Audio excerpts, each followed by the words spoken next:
রাসূল সাল্লাল্লাহু আলাইহি ওয়াসাল্লাম বলেন, আল্লাহর কাছে সবচেয়ে প্রিয় আমল ওইটা যেটা আমার বান্দা নিয়মিত করে, ধারাবাহিক ভাবে করে, যদিও পরিমাণে ওইটা অল্প, যদিও পরিমাণে সেটা কি অল্প। তাহলে এই মোটিভেশনকে আমরা কন্টিনিউ করব, ধারাবাহিক ভাবে রেগুলার আমরা কিছু নফল ইবাদত করব, রেগুলার আমরা আধা পৃষ্ঠা হলেও আল্লাহর কিতাব কোরআন তেলাওয়াত করব, প্রতিদিন 2টি আয়াত হলেও আমরা অর্থ পড়ব, একটি হলেও আল্লাহ রাসূল সাল্লাল্লাহু আলাইহি ওয়াসাল্লামের হাদিস আমরা পড়ব। তাহলে ধারাবাহিক আমল আল্লাহর কাছে খুব প্রিয়। আমরা কি শুধু 7 দিনের জন্য মোটিভেশন নেব আজকের কনফারেন্স থেকে, নাকি আজীবনের জন্য নেব?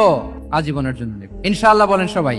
4 নাম্বার হচ্ছে আমাদের একটা গুড সার্কেল মেনটেন করতে হবে। Always engage with good circle, maintain a good circle. যত টক্সিক পিপল আছে এদেরকে ইগনোর করবেন, দূরে থাকবেন। আপনাকেও ভালো করতে দিবে না, নিজেরাও ভালো থাকবে না, এরকম আছে না নাই? ভালো স্টাডি সার্কেল মেনটেন করব আমরা। দিনের মৌলিক বিষয়গুলো শেখার জন্য একটা ভালো সার্কেল মেনটেন করব। এমন সার্কেলে থাকবেন, এমন লোককে বন্ধু বানাবেন যাকে দেখলেই আল্লাহর কথা স্মরণ হয়। এরকম একটা ভালো পরিবেশ খুঁজে নেন, একটা দ্বীনি সার্কেল খুঁজে নেন। Never stop learning Islamic knowledge.